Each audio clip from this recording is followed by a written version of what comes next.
bersempadan dengan garis khatulistiwa yang berada di tengah Pulau Sumatera. Dalam bentangan alam hijau, terseliplah sebuah kisah kehidupan masyarakat Sakai.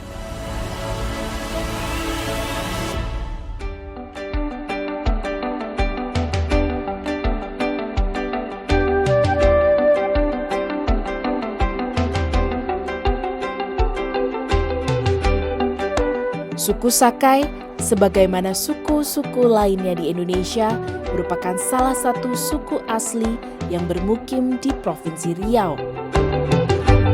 Beberapa daerah di Riau yang selalu ditempati suku Sakai diantaranya daerah Kandis, Balai Pungut, Bukit Kapur, Minas, Duri, dan sekitar Sungai Siak hingga ke bagian hulu Sungai Apit. Saat ini suku Sakai menyebar di daerah Kabupaten Bengkalis dan khususnya terdapat paling banyak di Kecamatan Mandau, Talang Muandau, Kecamatan Pinggir.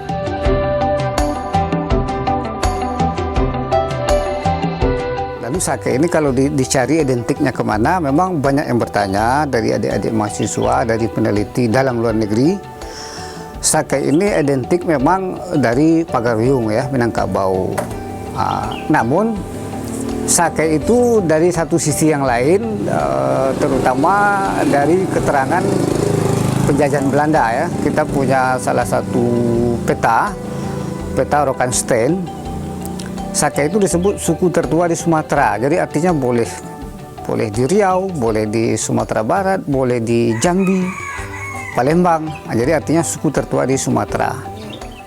Sakai lebih identik dengan kehidupan hutan dan sungai. Jadi kalau mau cari orang Sakai itu di mana, memang lebih banyak berada di sekitar sungai, terutama sungai besar ya, sungai besar, karena Sakai lebih menggantungkan hidupnya kepada ikan, sumber air maupun sumber hutan.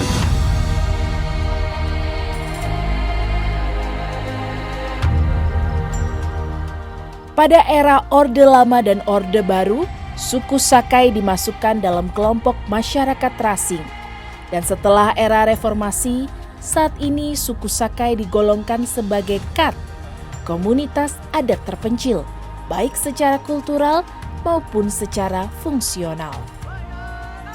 Pertama kali aku turun ke masyarakat suku Sakai ini itu tahun 1977 ya. Jadi masuk ke desa Muara Basung.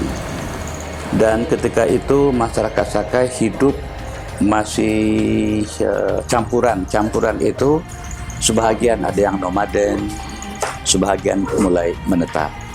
Ya kan? Nah, nomaden mereka ini itu terkait dengan sistem mata pencarian mereka. Artinya apa?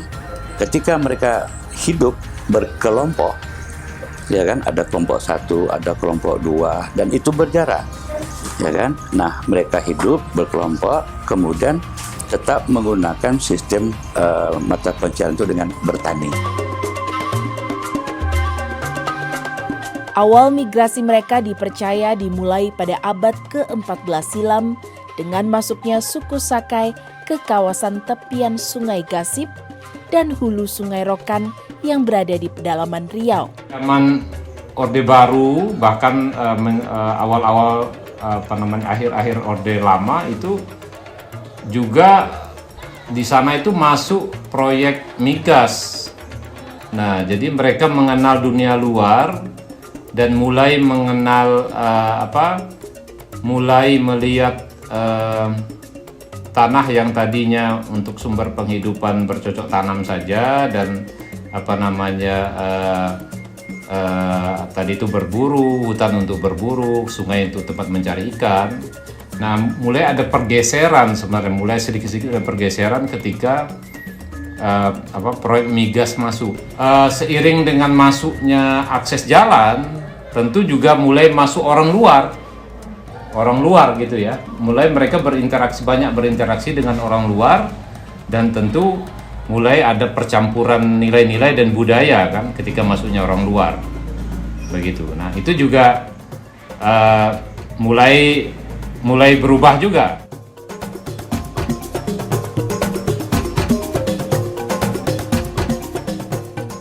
Kehidupan sosial masyarakat suku Sakai sejatinya telah mengalami banyak perubahan, terutama yang terkait dengan pola-pola ekonomi produksi dan sistem tenurialnya, yaitu penguasaan, kepemilikan, dan pemanfaatan atas tanah dan lahan, yang saat ini menjadi isu penting dan utama dari aspek perubahan kehidupan sosial suku Sakai.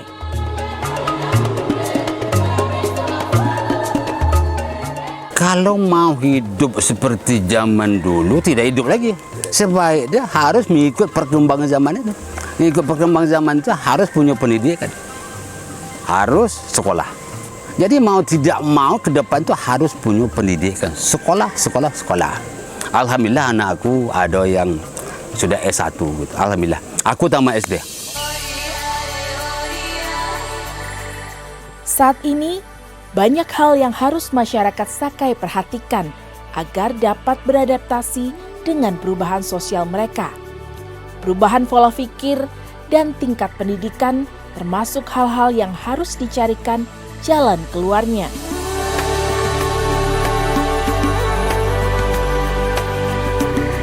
Kita berharap kepada seluruh generasi Sakai agar bisa maju di permukaan, agar bisa berani tampil, tidak lagi sebagai suku yang dianggap keterbelakang, dan jangan sampai cengeng. Kita harus berani bersaing. Meskipun kita orang Sakai, tapi kita punya ilmu, punya pendidikan yang harus juga bisa kita tampilkan gitu. Masyarakat suku Sakai kini sudah banyak berbaur dengan masyarakat Riau lainnya dari berbagai suku. Kepercayaan mereka menjadi pemeluk agama seperti kebanyakan suku lain di Indonesia. Anak-anak suku Sakai pun menempuh pendidikan yang sama dengan suku-suku lain yang ada di Riau maupun di belahan bumi Indonesia.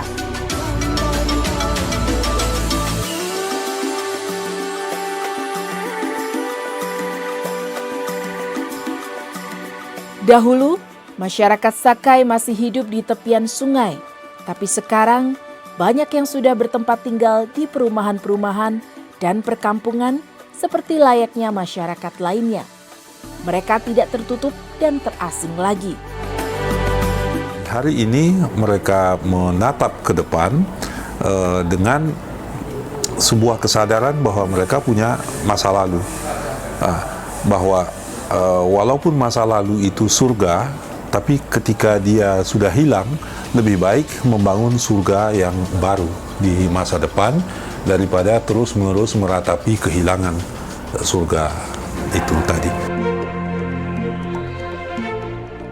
Perubahan zaman telah mendorong semua suku, termasuk suku Sakai, untuk beradaptasi. Tinggal menetap untuk mendapatkan hasil bumi yang berkelanjutan, menyekolahkan anak-anaknya agar bisa mengejar ketertinggalan, serta melakukan pekerjaan-pekerjaan lain seperti berdagang, menjadi pegawai, menjadi anggota wakil rakyat, atau bahkan duduk sebagai pimpinan daerah di lembaga pemerintahan. Nah, maka ini penting kita memberikan pemahaman baik kepada masyarakat, baik kepada perusahaan untuk saling bersinergis, dan kita juga mengingatkan kepada perusahaan, laksanakanlah kewajiban pengusahaan hutan itu sesuai dengan prinsip-prinsip dasarnya. Zaman sudah berubah. Banyak kemajuan yang telah dicapai dan banyak pula pihak-pihak yang telah turun tangan membantu memberdayakan suku-suku tertinggal di Indonesia, termasuk suku Sakai di Riau ini. Tidak hanya pembangunan fisik semata, namun juga pembangunan jiwa dan keilmuan yang telah membawa putra-putri suku Sakai menjadi manusia-manusia unggul di bidangnya. Saya yakin dan percaya ketika perusahaan mampu membangun kolaborasi dengan masyarakat, bersinergis dengan masyarakat, maka masyarakat akan merasakan bahwa perusahaan izin itu adalah sesuatu yang berharga bagi mereka, dan mereka akan merasakan itu bagian dari keluarganya. Namun, pekerjaan belumlah selesai. Masih banyak yang harus kita kerjakan. akses pendidikan yang belum merata, pola pikir dan gaya hidup yang masih sepenuhnya bergantung pada alam, dan yang paling utama adalah ketidaktahuan bagaimana menyiasati perubahan zaman. Harus ada kolaborasi dari semua stakeholder yang terkait dengan masyarakat Sakai, baik yang langsung misalnya maupun yang tidak langsung. Karena hari ini saya kira atau tahun era sekarang ini saya kira era solusi bersama atau eranya kolaborasi mencari solusi bersama. Bukan lagi kita era di mana kita saling menyalahkan. Sekarang saatnya untuk menyatukan pikiran, berkolaborasi, bahu-membahu untuk menemukan solusi konkret ke arah yang lebih baik bagi masyarakat Sakai.